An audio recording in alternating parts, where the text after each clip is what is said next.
In today's video, I'm going to teach you how to prevent forwarding of meeting in Outlook. This is a simple but powerful way to keep your meeting invites private and ensure only the people you choose can see the details or join the call. I'll walk you through it step by step using Outlook on the web. Start by opening your web browser and heading to your preferred search engine. In the search box, type Outlook and press Enter. In the results, click the official Outlook website to open it. If you're not already signed in, you may be prompted to do so. Once you're in, you should land in your inbox. At the top left of the page, you'll see the New Mail button. Next to it, there's a small drop-down arrow. Click that drop-down to reveal more options. From the menu that appears, choose Event. This opens the event creation window in your calendar, where you can set the meeting title, attendees, time, location, and any notes you want to include. Now, here's the key step.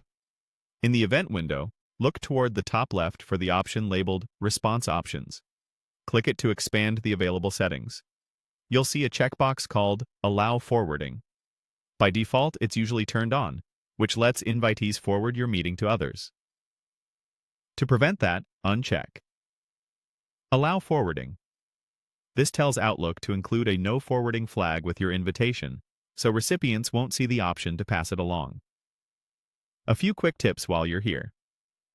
Consider adding a brief note in the meeting description that forwarding is disabled, so attendees understand the expectation.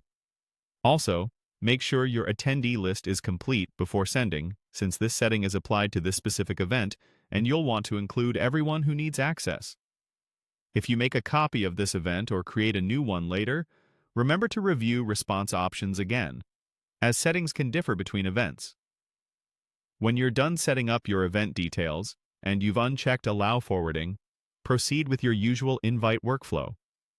Your recipients will receive the meeting without the ability to forward it, helping you keep attendance controlled and information limited to the intended audience. That's all it takes. You searched for Outlook, opened the site, used the drop-down next to New Mail to create an event, went into Response Options, and unchecked Allow Forwarding.